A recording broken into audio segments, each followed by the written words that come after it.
Boa tarde. Eu estou aqui com a OIB, os monarquistas, né?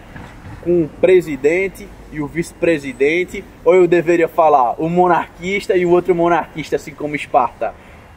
Alexandre, Hudson, é um prazer recebê-los aqui. É um prazer.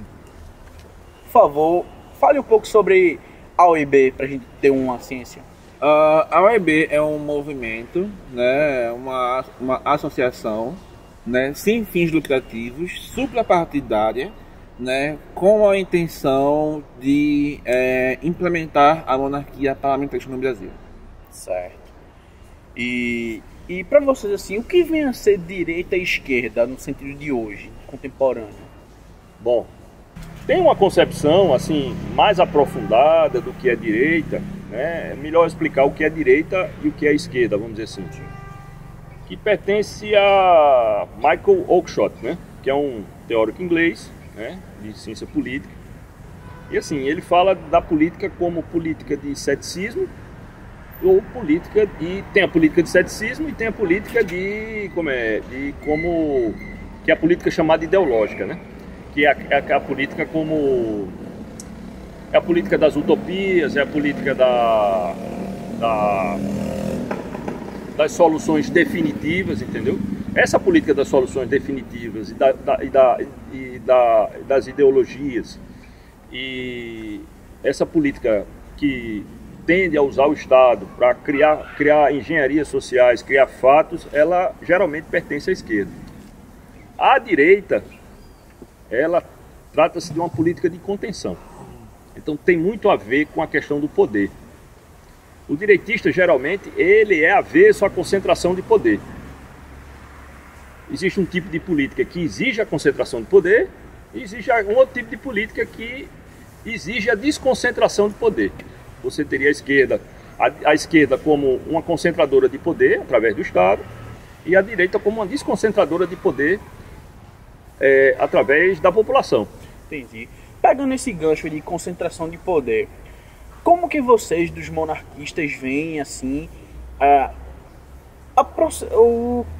continuidade das monarquias ao longo do tempo, né? Porque era uma concentração de poder absurda, né? Com as monarquias absolutistas até hoje. Sim, com eu certeza. Comecei brincando com a monarquia dual de Esparta, né? Mas ali é exceção. Como porque aqui a gente usa o exemplo aqui na OIB, né? Ele é o líder e eu sou o vice-líder, Hudson e Alexandre. E assim, geralmente aqui é uma diarquia, né? As decisões são tomadas em conjunto. Gosto muito de trabalhar com o Hudson, porque é realmente o exemplo de um líder, porque ele ouve as pessoas e ele tem uma capacidade muito grande de aglutinação. A questão das monarquias absolutistas é que ao longo do tempo, assim, foram se criando instituições, né, dentro desses países que começaram a limitar os poderes dessas monarquias, né? Então, assim, a experiência desses países é uma experiência de limitação progressiva do poder, principalmente do poder do monarca. Quer dizer, enquanto o monarca ele encarnava o poder do Estado, né, e o parlamento encarnava o poder da população, cada vez mais ao longo do tempo, né, ou seja, de acordo com o tempo que a história foi passando, os parlamentos passaram a adquirir mais poder e limitar mais o poder do rei, né, o poder do monarca. Quer dizer, comparando com a experiência de esquerda e direita, né, a gente poderia pensar que a monarquia, nesse caso, estaria à esquerda, a concentração de poder, e o parlamento estaria na direita, né, com a tentativa de limitar o poder real e desconcentrar poder, entendeu? Ou seja, mas aí é aquela história, você, desse tipo de arranjo histórico, né, surge o parlamentarismo, um regime, né, que de certa forma não, efetivamente ele desconcentra poder. Você aliando o parlamentarismo ao federalismo, você tem a desconcentração do poder no espaço, né, que é o federalismo, e você tem o verdadeiro federalismo, né, não é o federalismo brasileiro, né, que é esse federalismo manco, né, esse federalismo um tanto capenga. Tosco, literalmente. Tosco, pronto. Então você tem o federalismo, que é a desconcentração de poder no espaço, e o parlamentarismo, que é a desconcentração de poder nas pessoas. Então você desconcentra poder como? Você tem um chefe de Estado e um chefe de governo. O chefe de Estado é uma pessoa, o chefe de governo é outra pessoa. Entendi. Mas no caso, Se esses países de monarquia absolutista experimentaram a experiência de, ao longo do tempo, vir limitando o poder do rei, não seria nada contracorrente a gente agora no Brasil querer dar poder ao rei? Na realidade, não. Porque, por exemplo, o nosso presidencialismo, quer dizer, o presidencialismo americano é um caso à parte. Eu posso até explicar, mas aí acho que exigiria outro vídeo, outra entrevista. No caso do presidencialismo brasileiro, é o presidencialismo que concentra poder. Ou seja, o presidente brasileiro ele é um monarca absoluto de 4 em 4 anos. Quer dizer, a Constituição de 88 deu uma maneirada nisso, porque criou aquele esquema do presidencialismo de coalizão. Mas só que isso aí cria um volume de corrupção muito grande. Por quê? Porque você justamente troca projetos no parlamento, no Congresso, né, na Câmara e no Senado, por ministérios, por cargos de segundo escalão, por cargos de primeiro escalão, por cargos de terceiro escalão. Então, assim, é como se fosse os poderes por esse modelo de presidencialismo que a gente tem hoje, o presidencialismo de coalizão, eles precisam se aliar, né, para obter a governabilidade e assaltar a população. Detalhe que hoje por muitos jornalistas é chamado de presidencialismo de cooptação, literalmente, né? Na verdade virou isso já, entendeu? E eu gosto tanto do federalismo junto com a monarquia, porque você inverte a pirâmide política. Por exemplo, hoje no Brasil, eles fazem leis no executivo, né? No legislativo lá em Brasília, empurra a goela abaixo para todos os municípios e estados, né? Só que a gente se esquece que o Brasil é um país de dimensões continentais e que cada local vive uma situação diferente. Então, por exemplo, planos nacionais de educação, plano nacional disso, nunca vai dar certo. A gente vive em regiões diferentes, com climas diferentes, com doenças diferentes.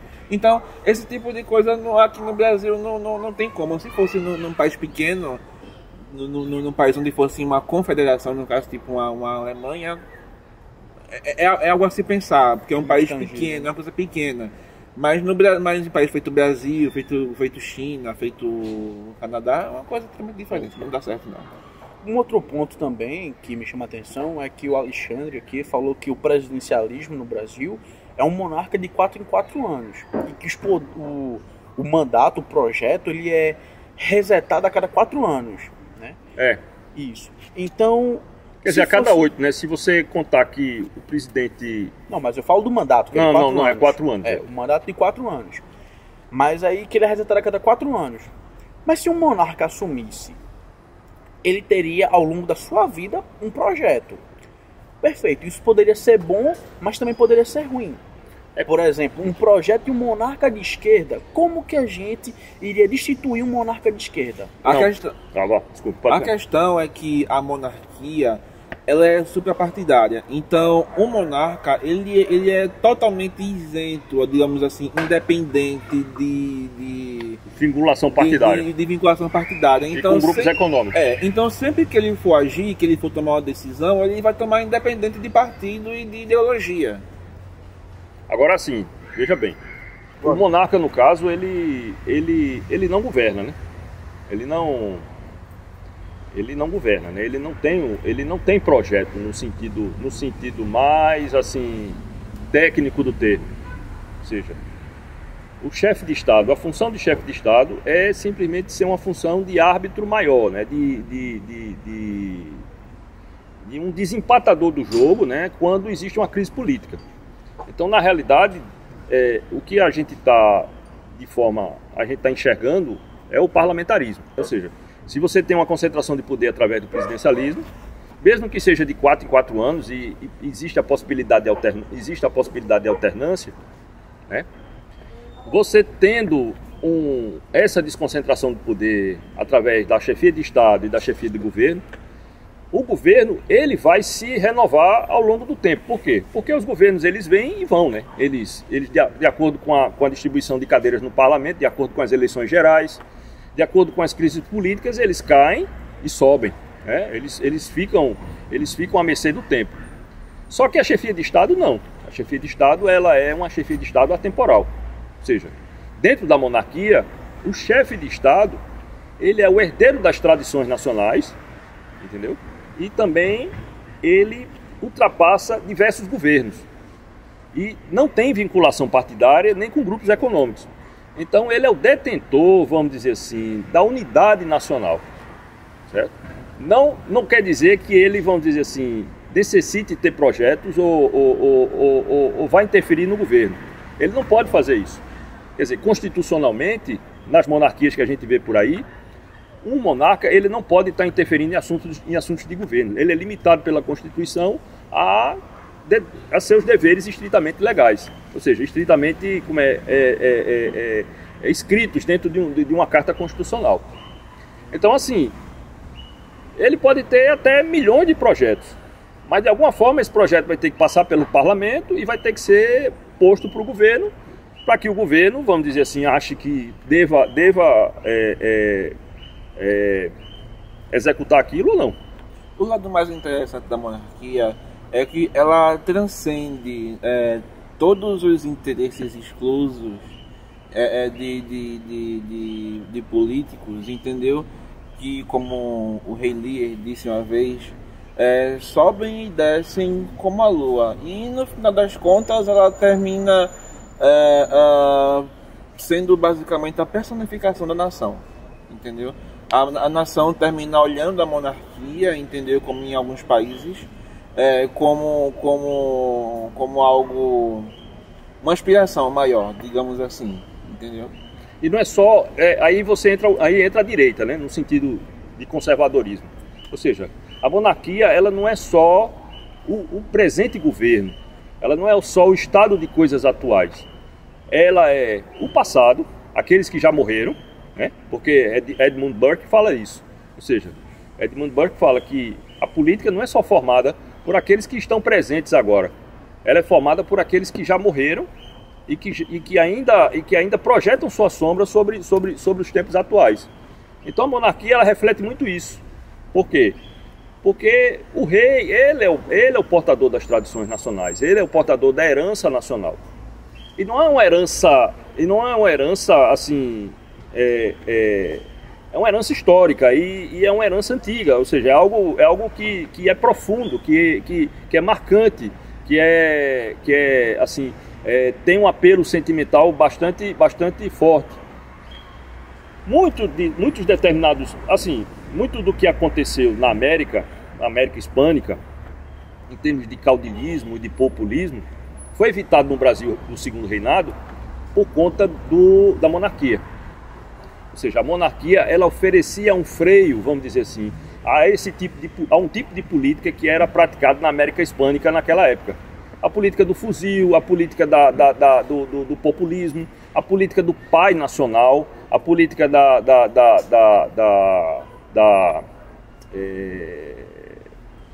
do líder, do chefe, do comandante. Então, assim, o rei, quer dizer, Pedro II, ele tinha um equilíbrio, vamos dizer assim, uma personalidade e um equilíbrio moral muito grande e, de certa forma, isso transpareceu no Segundo Reinado. Ou seja, existia liberdade de imprensa, existia liberdade de culto, existia liberdade, ou seja, todas as liberdades, quer dizer, que eram preservadas. Lógico, isso convivia com a escravidão, mas a escravidão era um problema que tinha tempo certo para acabar. E foi finalizado de uma forma não violenta. Mas como na vocês... época, só um adendo. Na época, se eu não me engano, só cerca de 15 a 20% dos negros aqui no Brasil eram escravos, o resto já era liberto, né?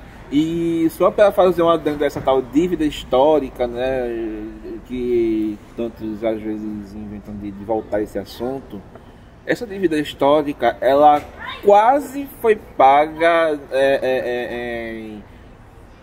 no final do Segundo Reinado. Qual foi a data do golpe mesmo? 15 de novembro de 1889. No dia 20 de novembro, iria para o Parlamento brasileiro um projeto que basicamente iria indenizar todos os ex-escravos, entendeu? E também um projeto de reforma agrária, cedendo terras do Estado para os negros, para que eles pudessem ter ao longo das estradas de ferro. Entendeu? Só que daí o golpe republicano veio e acabou com tudo isso. E os escravos que ficaram na margem da sociedade, né? Então, só para quebrar essa taja aí de que a monarquia, que o Brasil foi o último país e tal, a África até hoje ainda tem escravidão. Entendeu? Sim. Eles mesmos começaram escravizando, entendeu? Em 1200 e pouco, alguns brancos já eram escravos já de outras raças. Os mouros já escravizaram parte dos portugueses e dos espanhóis, entendeu? Então, só para quebrar essa coisa aí, Dom Pedro I mesmo tentou acabar com a escravidão em dois momentos. No ato da independência e da Constituição de 1824.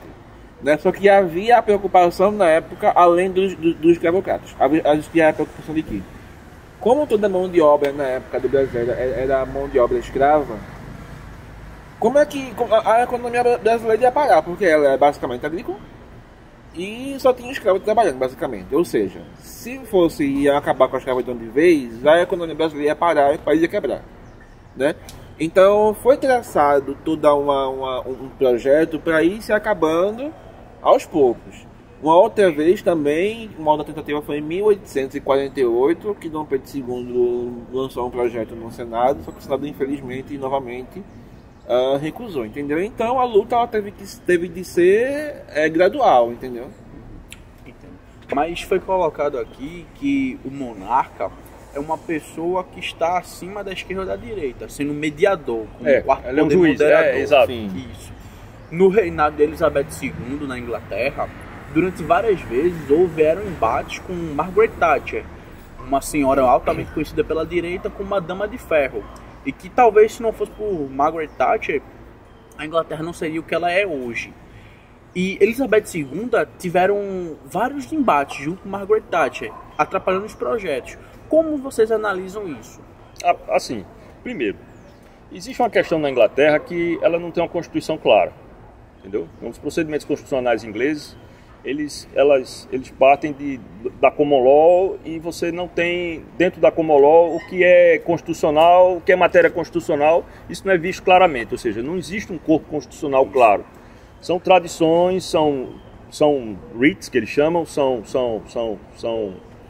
coisas que são assim um tanto esparsas e vêm sendo colocadas ao longo do tempo. Tradições e leis que vão sendo implementadas e juntadas, entendeu? Ao longo do tempo. Então isso cria uma dificuldade em relação ou seja, não existe um papel claro de delimitação entre o poder do soberano e o poder do governo. Outra coisa, Margaret Thatcher, ela foi derrubada pelo próprio Partido Conservador. Ou seja, teve uma questão do imposto único lá, que ela queria baixar o imposto único, quer dizer, ela queria implementar o imposto único, e assim, isso enfrentou uma grande oposição da população. Como ela tinha um grande poder, porque ela tinha um grande prestígio, porque ganhou a Guerra das Malvinas e colocou a Inglaterra nos trilhos, ela ganhou um grande poder dentro do próprio partido. Isso aí gerou invejas pessoais, despeito, muito... Então, o próprio Partido Conservador acabou se revoltando contra ela e derrubando ela. Não foi a rainha.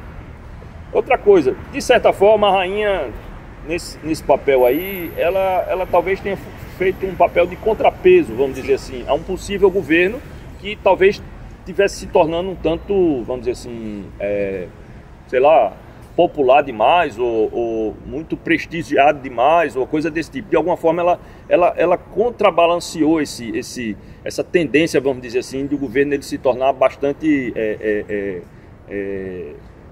cheio de si, né? Sim.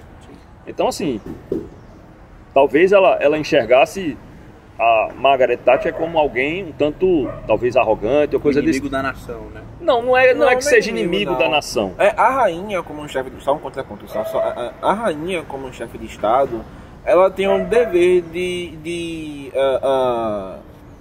guiar, né, auxiliar, né, e advertir o governo da vez, entendeu? Então, ela como São reuniões semanais. Como um poder moderador, entendeu? Ela tem o dever de equilibrar aquilo ali, entendeu? Basicamente é isso, entendeu?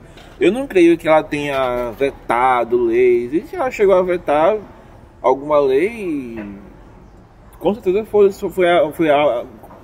coisas assim extraordinárias, porque Na verdade, não é muito natural dos monarcas saírem sua posição e saindo da sua posição mais de monarca, de chefe de Estado, e interferir na decisão do governo, entendeu? Isso não é uma coisa muito natural.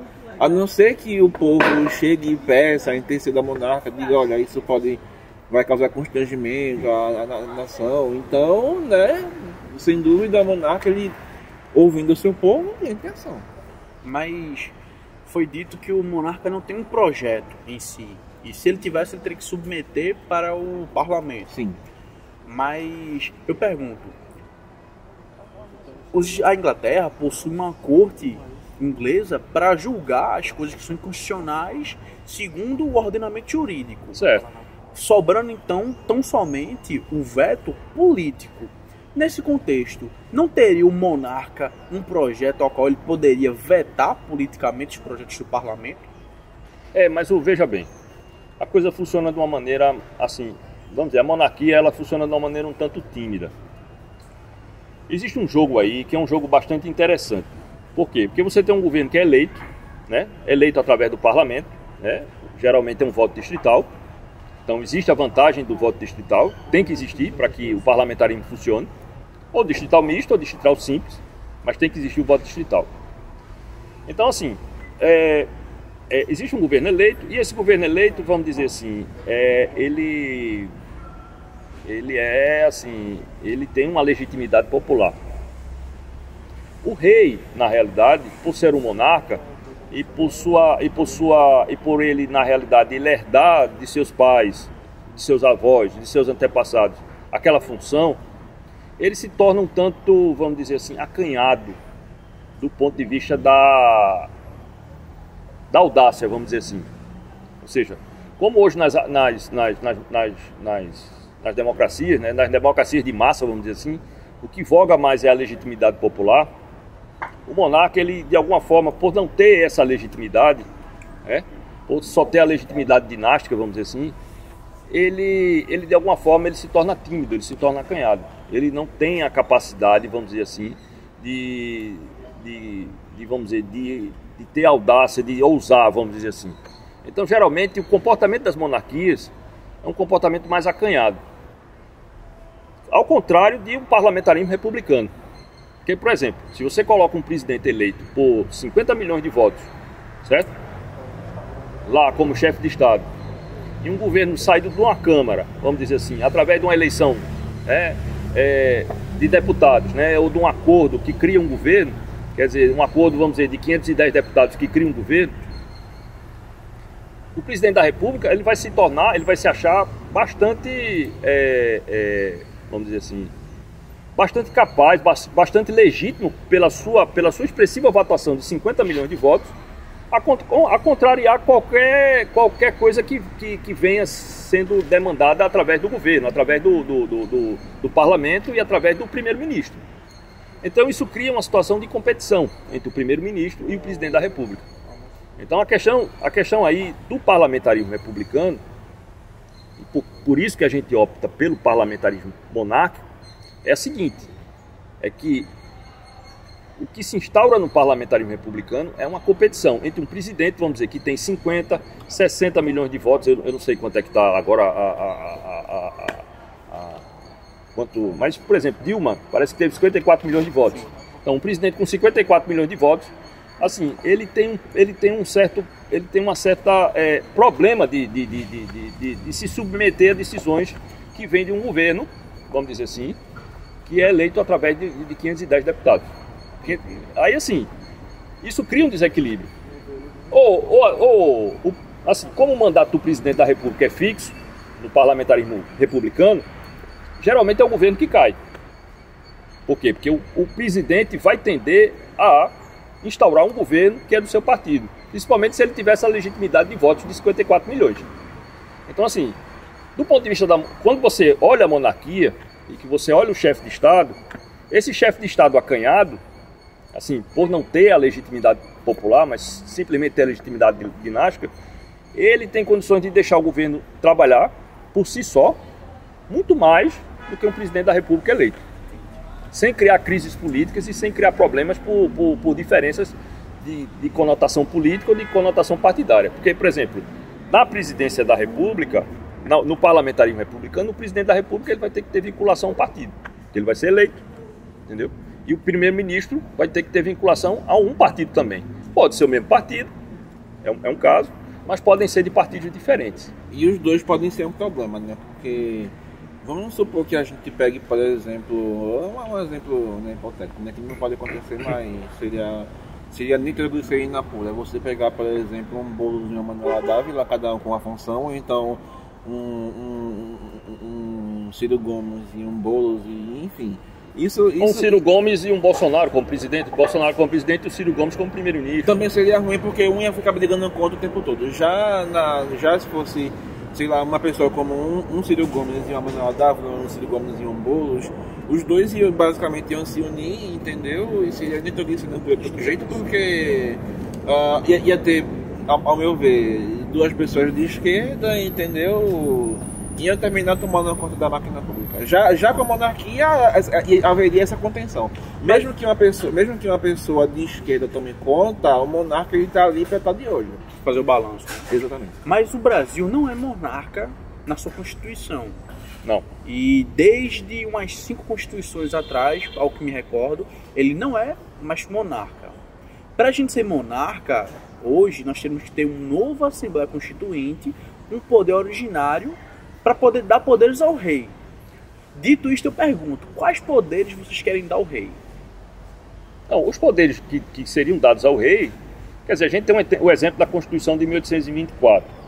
Ela, inicialmente, é uma Constituição que o rei ele tem um poder executivo e o poder como moderador. Ao longo do tempo, do primeiro e do segundo reinado, esse poder executivo do rei, ele vai minguando. Que foi cedido pelo próprio Dom Pedro II. Ele mesmo cedeu, não quero mais pelo executivo. Então, em 1847, por uma reforma constitucional que houve, o primeiro-ministro, foi o presidente do Conselho de Ministros, o cargo foi criado. Então, o parlamentarismo, vamos dizer assim, o parlamentarismo brasileiro, vamos dizer assim, foi criado nessa época aí, ou seja, nessa data, nessa reforma. Então, assim,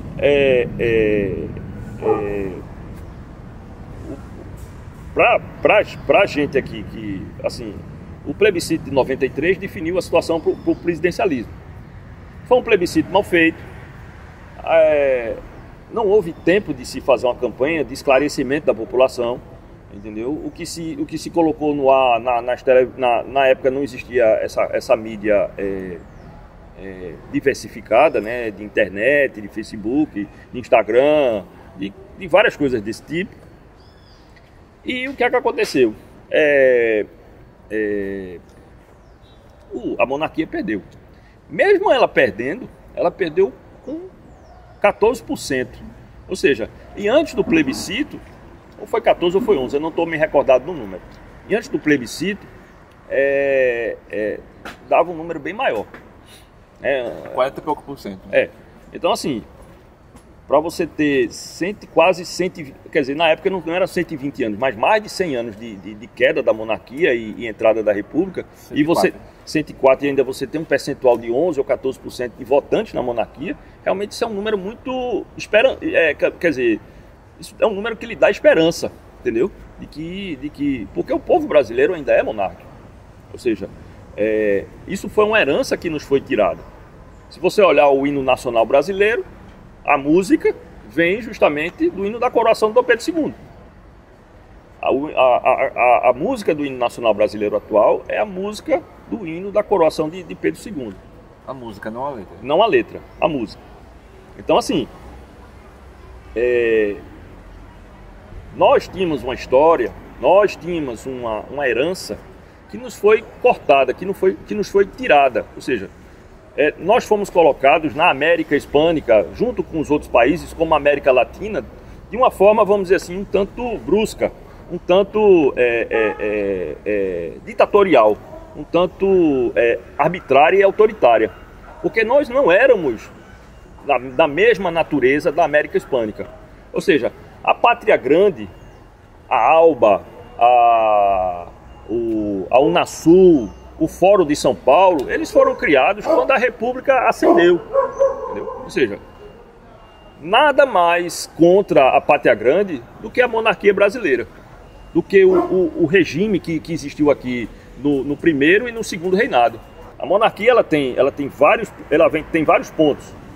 Quer dizer, a gente tem um chefe de Estado imparcial e apartidário, mas a questão da desconcentração de poder é um ponto de coincidência com a direita, né? Ou seja, a questão da desconcentração de poder, a questão da insurgência contra determinados tipos de integração continental, que são, vamos dizer assim, tipos onde você tem um tipo de política populista e caudilhesca, entendeu agora, que não existiam no Brasil antes da República, ou seja, Getúlio Vargas, certo? Determinados elementos, Lula da Silva, esses elementos, eles são produtos da República. Se existisse a monarquia no Brasil, se o segundo reinado vigorasse, eles não teriam alçado a tal condição. Por quê? Porque eles não teriam alçado a condição máxima do poder, ou seja, eles não teriam sido alçados à condição de chefe de Estado. Mas, Alexandre, você não acredita que já seja da cultura brasileira esse clamor por sempre ter uma força interventora, não? Porque, por exemplo, eu digo isso porque quem declarou a República foi o Exército. Quem, em 37, quem lutou contra os comunistas e deu o golpe proclamando assim o Estado Novo foi o Exército. Em 64, quem lutou contra os comunistas novamente e declarou o regime militar foi o Exército. Então, sempre tem um pedido do povo para que um terceiro intervenha. Não seria mais um pedido do povo para que um terceiro, não mais agora o Exército, mas um monarca intervenha num problema que é da nação, do povo e não de um terceiro interventor? Não, veja bem, o que acontece é o seguinte: a República ela foi proclamada em condições um tanto estranhas, vamos dizer assim. Quando o Marechal Deodoro foi assim,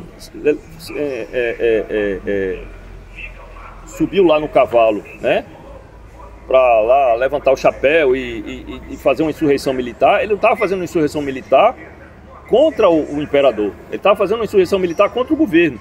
A República ela foi assim algo casuístico. O povo assistiu o golpe bestializado. Você, assim, na vida republicana do Brasil, nós tivemos 6 ordenamentos constitucionais, né?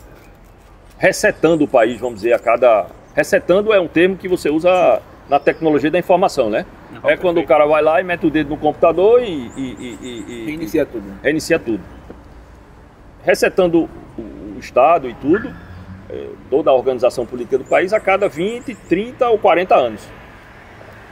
Então, assim, o Exército operacionaliza essas mudanças, vamos dizer assim, porque talvez ele tenha ficado com o encargo nas costas de fazer isso, essa função moderadora, vamos dizer assim. Por quê? Porque, assim, foi ele que derrubou o imperador e criou a República. Então isso automaticamente colocou sobre as costas do Exército, sobre as costas dos militares, essa tarefa, vamos dizer assim, de transformar o presidencialismo num parlamentarismo troncho, num parlamentarismo torto, né? E eles desculpa, só uma adendozinha, eles não têm essa competência, né? Não tem essa competência. Eles não têm, né? Até a própria proclamação da República foi feita de uma forma totalmente... Proclamação não, um golpe, porque não foi aclamado pelo povo, então não pode ter proclamação. Só essa correção aí.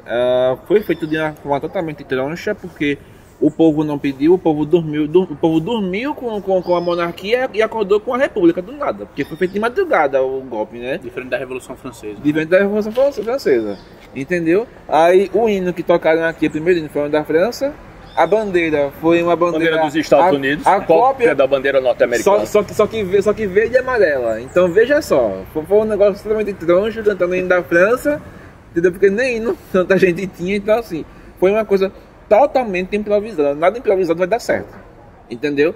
E durante toda a história do Brasil foi feito um assassinato histórico e cultural aos poucos, entendeu? Por exemplo, o assassinato da nossa história, da cultura, via estatal, através dos livros, né? Não se conta mais quem são os nossos heróis, o povo mal sabe quem foi nossos imperadores, só foram 2. E o povo mal conhece. Entendeu? Não é uma história tão longa para as pessoas não ouvirem falar. Para 2 pessoas que foram tão importantes. Entendeu? Mal sabem que foi a Princesa Isabel, que foi a Lei Áurea, o povo mal sabe, entendeu? Então assim, é como diz o príncipe Dom Bertrand, quem não sabe de onde veio não sabe para onde vai. Então é por isso que o Brasil sucessivamente tá trocando de constituição, tá trocando de político e do nada sai, entendeu? A gente vive de golpe em golpe, entendeu? A gente teve 6 constituições, quantas moedas? Sei lá, não... 6, 7 moedas por aí a gente já teve. Entendeu? Então assim, a gente está vivendo instabilidade política e econômica o tempo todo, ao longo de 7, 8 anos, sempre nisso, porque... Hoje existe uma crise política que realmente o presidencialismo não conseguiu resolver, né? Então o país ele ficou acho que praticamente 6 meses parado, esperando, vamos dizer, a presidente da República cair. Ou ser julgada... Foi mais tempo. Mais tempo. Bem mais tempo, na verdade. Quer dizer, no sistema parlamentarista, uma crise política ela é resolvida rapidamente, com a demissão do governo. Ou com a dissolução do parlamento e a eleição de um novo parlamento em 60 ou 30 dias. Isso organizado se for monarquia, isso organizado por uma pessoa que tem a imparcialidade política como regra, né? Já que ele não é eleito. Entendeu? Então ele tem o cacife para fazer essa transição diante de uma crise política. Ou seja, essa é a função moderadora dele.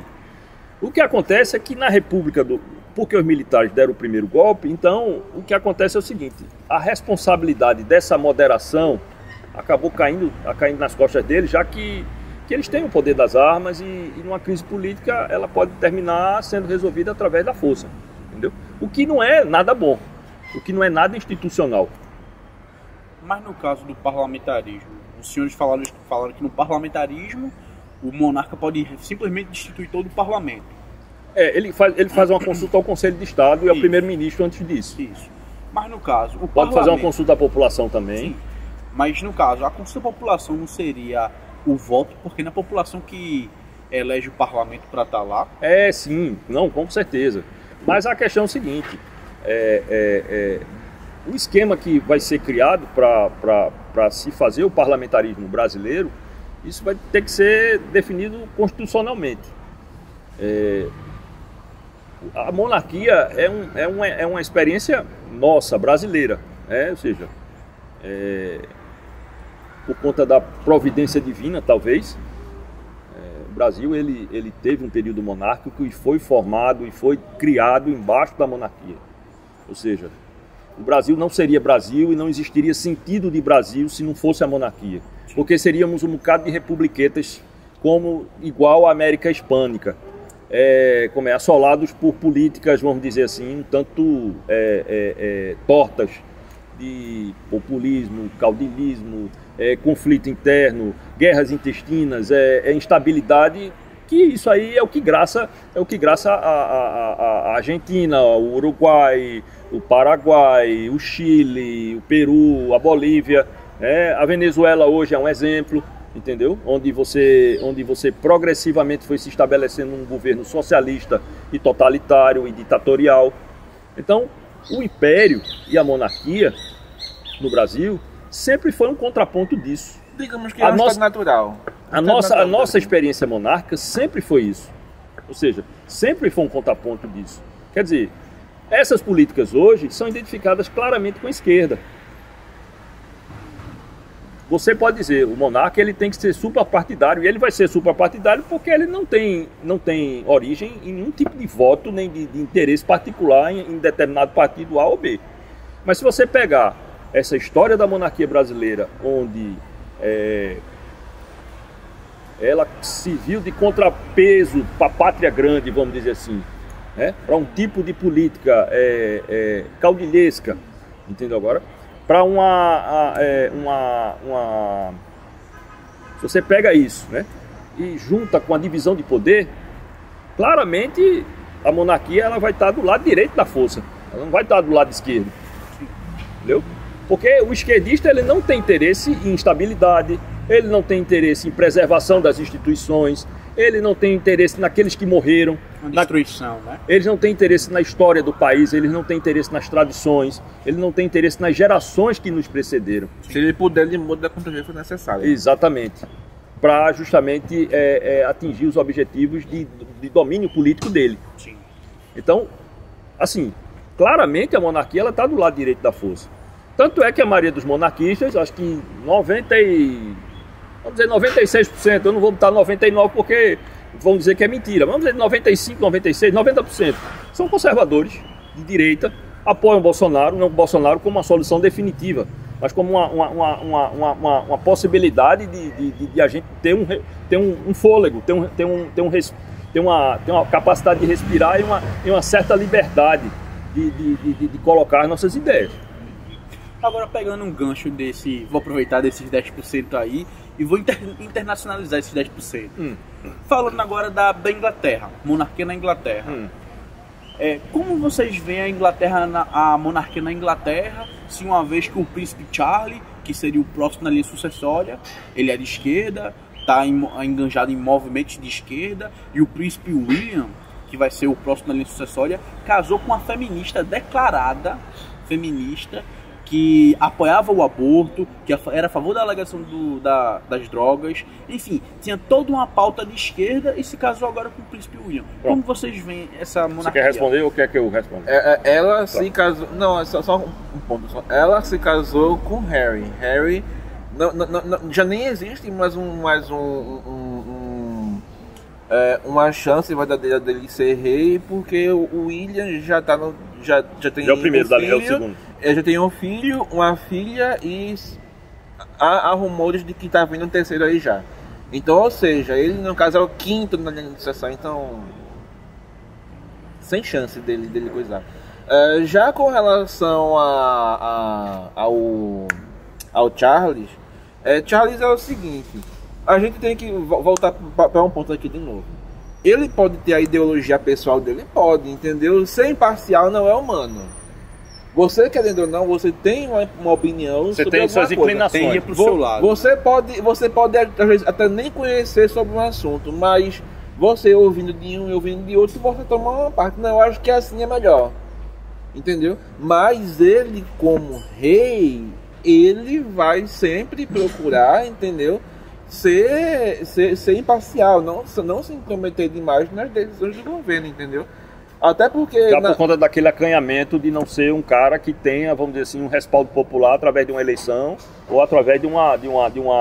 Mas isso não seria fruto do medo, porque segundo artigos até, a própria Rainha Elizabeth tem medo de que a monarquia na Inglaterra seja derrubada. Esse acanhamento não se daria a fruto desse movimento? Não? Eu não acho...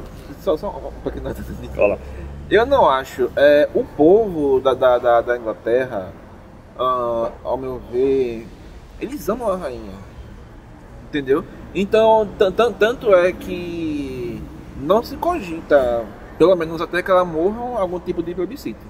Porque eles amam ela, entendeu? É justamente isso, amam a rainha, não a monarquia. Aí eu lhe pergunto... Não, eles amam a monarquia também. Eles podem não gostar do rei pelas ideias dele e tal, e de todo jeito ele pode abdicar e etc. Isso a gente tem que ver no que é que vai se desenrolar. Foi o que aconteceu com o Charlie, né? Ele abdicou do trono. Charlie não abdicou não. Charlie não abdicou? Não. Então o próximo na linha sucessória é o príncipe Charlie, que ele tem uma pauta de esquerda. Pauta de esquerda? O príncipe Charlie já foi altamente... Ele também tem uma ligação muito forte com o islamismo também. Tem uma ligação grande com o pessoal que é islâmico. E o povo não gosta disso. Então, se eu pudesse chutar, eu diria que ele não vai ficar muito tempo, não. Se bem que ele vai renunciar. Entendi. Porque é o seguinte, eles levam a monarquia uma coisa muito a sério. Se o povo não gosta deles, entendeu? O mínimo que ele pode fazer é sair e ceder à próxima geração. Apesar que não existe precedentes, né? Existem muitos precedentes disso na Inglaterra, nem em país nenhum, na verdade, entendeu? Agora, só que o seguinte, A questão é o âmbito constitucional, né? Porque na Inglaterra não é meio complicado isso de você determinar o papel, o protocolo. Ele não está escrito na Constituição. Ele não tem um termo constitucional que seja claro quanto a isso, entendeu? Assim, agora, lógico, a pessoa pode ter sua opinião pessoal, mas do ponto de vista da instituição monárquica, a primeira coisa que ele vai tentar fazer é preservar a monarquia e preservar a continuidade das instituições do seu país. Por quê? Porque é uma coisa que é muito maior do que ele. E a pressão sobre ele também é muito grande.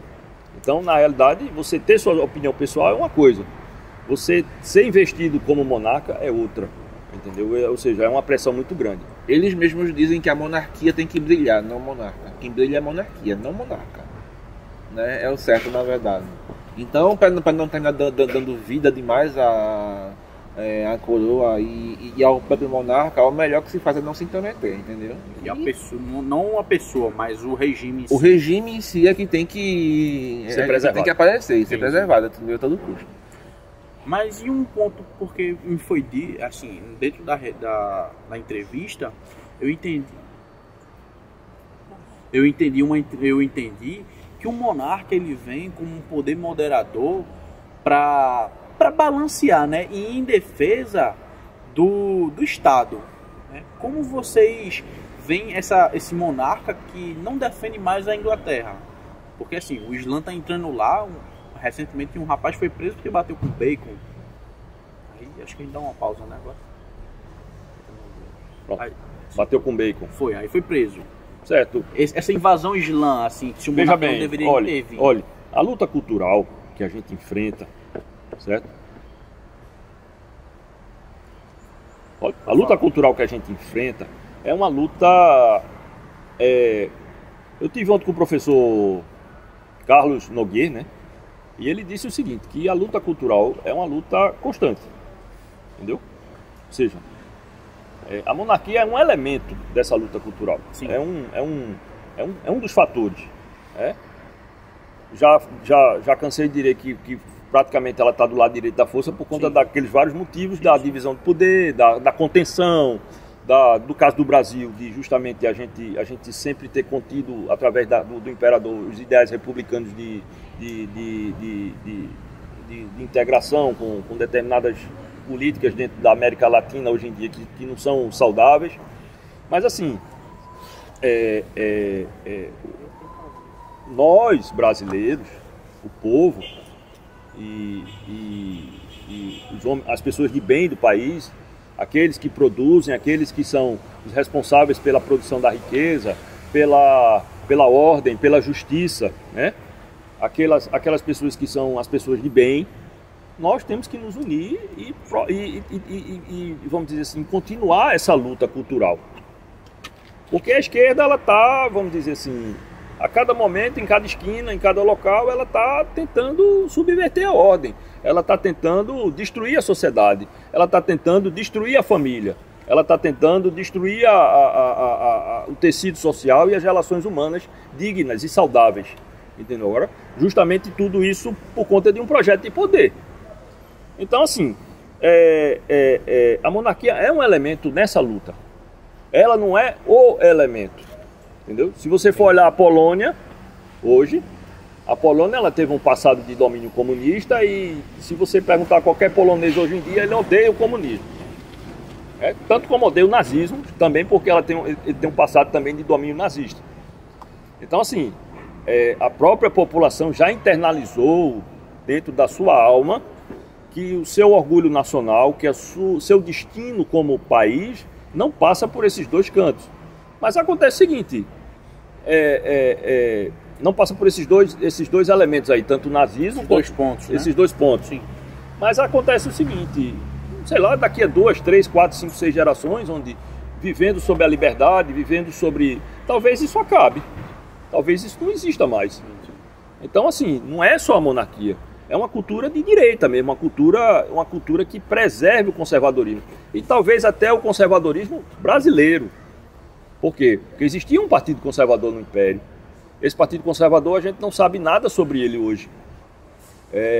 E assim, existe um elemento aí de lusitanismo, entendeu? Agora que precisa ser restaurado, que precisa ser buscado, entendeu? Para poder, justamente junto com a monarquia, junto com as igrejas, junto com a Igreja Católica, junto com outras, assim, junto com o cristianismo, junto com o conservadorismo, junto com a monarquia, junto com todos esses elementos, formar uma cultura conservadora no país. Que não seja uma cultura, vamos dizer, importada do neoconservadorismo norte-americano, entendeu agora? Ou do liberal conservadorismo inglês. Tipicamente tupiniquim, né? Exatamente. Por quê? Porque nós somos brasileiros, ou seja, a monarquia também é nossa monarquia. A experiência monárquica que tivemos aqui, que foi muito positiva, certo? É uma experiência nossa. Ou seja, a monarquia no Brasil, ela não foi uma experiência das outras nações, onde a população se revoltava contra um rei arbitrário e absoluto. Não. A monarquia, ela formou o Brasil. O Brasil é uma fronteira.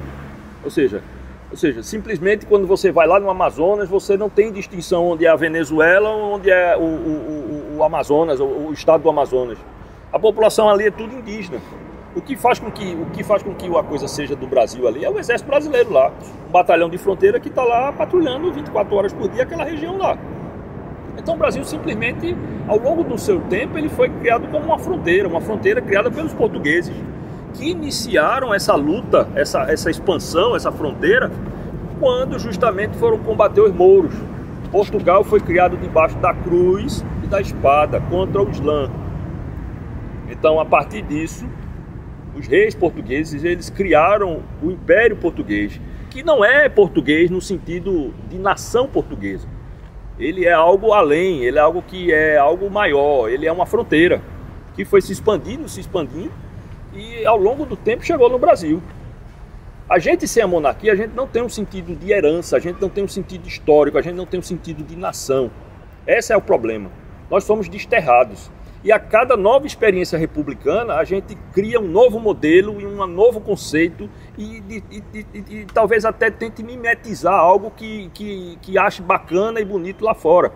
A República mesmo, ela foi copiada e colada do presidencialismo norte-americano. Pegou de lá e trouxe para cá. É como eu disse, né? Foi feita aos poucos a matança de toda a nossa história. O Brasil, ele não tem mais as raízes de antigamente. Ela foi sendo morta aos poucos, né? Essa cultura, por exemplo, da gente achar que Portugal foi um país ruim, que veio aqui, que tomou o Brasil, que tomou o nosso Brasil, que tomou ouro, que tomou diamante, que tomou isso, que tomou aquilo, que só fez roubar. Que essa cultura de corrupção é puramente... É de 500 anos atrás, negativo. Negativo, não tem nada a ver. O período menos corrupto, isso quem diz não sou eu, nem ele, é Olavo de Carvalho. O período menos corrupto da história independente do Brasil foi o segundo reinado. Machado de Assis escreveu um livro chamado Velho Senado, que mostra totalmente a diferença entre o Velho Senado e o Novo Senado. E o monarquista. Por exemplo, para você ter noção, Joaquim Nabuco, ele disse o seguinte: no Senado republicano nós temos uma peça de negócio. No Senado da monarquia a gente tem uma escola de estadistas, para você ter noção de como que a coisa descambou, entendeu? Conta-se no segundo reinado apenas três casos de corrupção. 2 foram julgados e punidos com veemência, e 1 não foi porque o cara correu, e quando a República voltou, o cara também voltou e ganhou um cargo público. Agora, senhores, pegando esse gancho de Brasil, de monarquia contra o Brasil, eu vejo que os senhores têm uma bandeira aqui que me lembra muito o Brasil. O que seria cada elemento dessa bandeira? Bom, essa é a bandeira original do país, né? É a nossa bandeira original. Essa foi a bandeira que foi assim, instaurada, né, na época da independência. Então, assim, aqui atrás você... Esqueçam essa faixinha branca aqui, que é só uma questão... verde. Atrás você tem um campo verde, que significa o varão, né? Ou seja, na heráldica, o verde, né, o quadrado verde, o paralelogramo verde significa o macho. O losango na heráldica é o símbolo da mulher. Ou seja, esse losango significa uma mulher. Só que o seguinte, verde é o quê? Bragança. Então é Dom Pedro I. O amarelo, o losango amarelo, significa a princesa Leopoldina. O amarelo é dos Habsburgos austríacos. Então a bandeira brasileira é o quê? A união do homem, Dom Pedro I, com a mulher, a princesa Leopoldina. Das duas casas imperiais. Gerando o quê? Gerando uma nação, gerando um país. Então é o quê? É uma família. Nesse sentido, esse é o sentido exato dessa bandeira. Quer dizer, aqui você tem a coroa, já que o regime é monárquico, né? E aqui você tem a Cruz de Malta? Não é cruz de Malta, é uma cruz que significa vamos dizer assim, a subordinação à transcendência, ao divino. Sim. A monarquia ela tem essa ligação muito forte com a religião. Aqui, por exemplo, você tem a esfera armilar. Essa esfera armilar tem lembrança das grandes navegações, ou seja, era o símbolo do Brasil nas naus portuguesas. Aqui essa faixa amarela aqui no meio se chama o Equador Celeste. Ele é inclinado de 27 graus e poucos minutos em relação à eclíptica, que é o plano do Sol, é o plano solar. Então é o seguinte, isso aqui significa o Brasil, nas naus portuguesas. Atrás você tem a Cruz de Cristo, que é o símbolo, são os cavaleiros, são a Ordem de Cristo, que foi quem financiou as grandes navegações. Ou seja, eram os antigos templários que os reis portugueses, os antigos cavaleiros templários em Portugal não foram extintos, eles não foram perseguidos. Eles simplesmente foram agregados dentro da ordem vigente como a Ordem de Cristo. E essa cruz aí pertence a eles. E aqui você tem uma federação, né? Tem uma federação não, mas você tem a união das províncias, num círculo que significa que dá uma ideia de igualdade, né? Você não tem uma província maior, nem uma estrela maior, nem uma estrela menor. Na realidade, essa bandeira reflete toda a história do país. Ou seja, você vê que as sucessivas etapas da formação do Brasil, elas estão representadas aqui. Aqui é um ramo de café, né, que eram as principais riquezas do país, e aqui é um ramo de tabaco. Então, um ramo de café e um ramo de tabaco. Quer dizer, esse é o significado essencial dessa bandeira. Você pode ver que esse losango serviu de base para a bandeira republicana. Você vê que por exemplo, essa esfera armilar aqui se transformou naquela bola azul. Sim. E esse Equador Celeste se transformou naquela faixa branca. Só que na bandeira republicana, a faixa branca tem um lema positivista dentro, que é Ordem e Progresso. Que na realidade é parte desse lema positivista, porque é amor, ordem e progresso. Então, assim, Benjamin Constant era positivista e, assim, de uma tacada só, ele condenou o Brasil e a nossa bandeira a ser eternamente positivista. Entendeu? Então, assim, não existe, ou seja, é mais uma situação onde uma ideologia, vamos dizer assim, uma religião, que o positivismo era uma religião, vamos dizer, uma religião secular. O marxismo é outra religião secular. Quer dizer, são aquelas religiões, que são crenças, mas que não admitem uma transcendência. E aí o que acontece? Condenou a nossa bandeira republicana a eternamente ostentar um lema positivista. Um lema Agora, positivista. Alexandre, eu vejo que tem esse escudo aqui verde. Esse escudo é o quê? Rapaz, esse escudo significa força, né? Significa ordem também, né? Significa a capacidade da monarquia dela proteger o povo de uma, vamos dizer assim, do arbítrio, né? Do caudilismo, dos maus governos também. Dos maus governos, entendeu agora? Significa isso. Essa bandeira é muito bonita, quer dizer, assim, muito pouca gente conhece essa bandeira. Um dos nossos projetos é de tentar colocar essa bandeira para ser hasteada nas escolas. Só um detalhe, a nossa bandeira, até onde eu sei, ela é a única que tem letreiro atualmente, é a nossa. Esse letreiro lindo, Ordem e Progresso, que a gente não tem. Ordem e Progresso a gente tem aqui. Aqui a gente tinha, né? Bem diferente. Eu queria só aproveitar o gancho que a gente tá falando de história, né? Do pouquinho do passado. E mostrar um pouquinho para as pessoas através de alguns dados que eu não posso dizer assim precisamente de onde eu tirei, porque são de vários livros, artigos e tal. Mostrar para o povo que o Brasil, ele não foi um país corrupto na sua época monárquica, ele não foi um país de jeitinho brasileiro, ele não foi um país que foi pobre, que foi pau mandado dos ingleses, entender muito pelo contrário. Na questão Christie, em 1865, a Inglaterra pediu desculpas a gente, porque Dom Pedro I, basicamente, em resumo, Dom Pedro I cortou as relações com a Inglaterra por causa de um incidente aqui no Brasil, e a Inglaterra teve que pedir desculpas para poder manter as relações econômicas e diplomáticas com a gente. Mas vamos lá. O Brasil era um dos únicos países do mundo que cunhava a nossa moeda a ouro, entendeu? Só os países mais ricos faziam isso. Fomos o primeiro país do mundo a construir escolas para pessoas com deficiência. Aliás, o primeiro país das Américas, corrigindo. Fomos a quarta maior economia do mundo em 1888. Fomos o quinto país do mundo a ter um sistema de esgoto moderno. Fomos o primeiro país a ter uma reserva florestal. Tivemos apenas 3 casos de corrupção, como eu disse.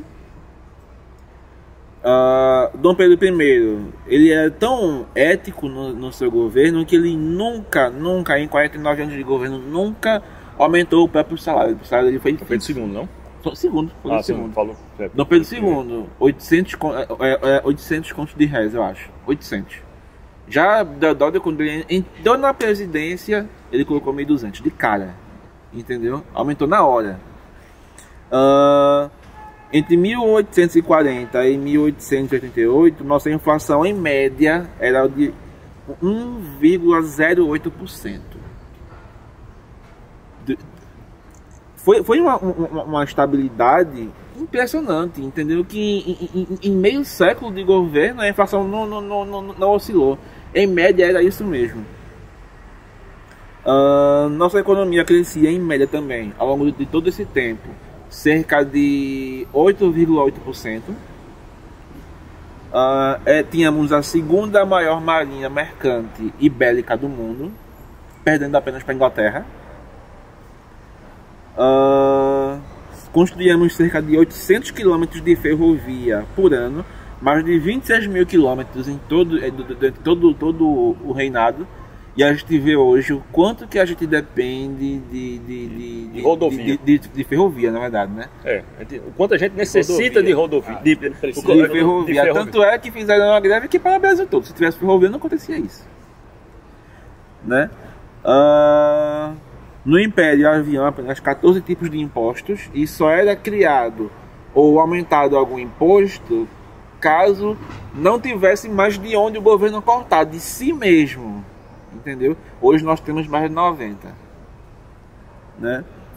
Os professores eram muito valorizados em termos atuais. Eles ganhavam cerca de R$8.000, R$8.800 por mês. Entendeu? Em valores atuais. Passando do conto de réis para real. E isso em valores atuais. Quanto vale um conto de réis? Poxa, para dizer agora é um pouco complicado. Eu tô falando esse valor em reais. Eles ganhavam R$8.900 realmente. Sim. Entendeu? Então eu peguei esses ganchinhos aqui. Também tem. Dom Pedro II falava 23 idiomas, 16 fluentemente. Inclusive o tupi, o hebraico, entendeu? Então, detalhe, mais uma vantagem de ter um monarca, né? A gente tinha uma pessoa super educada. Então, realmente, você tem um monarca, você tem um chefe de Estado, porque o chefe de governo ele é um empregado, ele é um cara que, na realidade, ele está tomando conta daquele governo. Ele tem a consciência de que ele é temporário. Mas o monarca, ele é formado para fazer aquilo. desde criança, desde pequeno. Detalhe, né? Uma coisa interessante é que muita gente não imagina e que muita gente às vezes pergunta assim: ah, eu queria ser rei. Eu digo, tá, beleza. Você está disposto a deixar de ter happy hour, você está disposto a deixar de ter relações com qualquer pessoa, você está disposto a ter uma vida totalmente regulamentada, você está disposto a passar uma vida praticamente só porque você...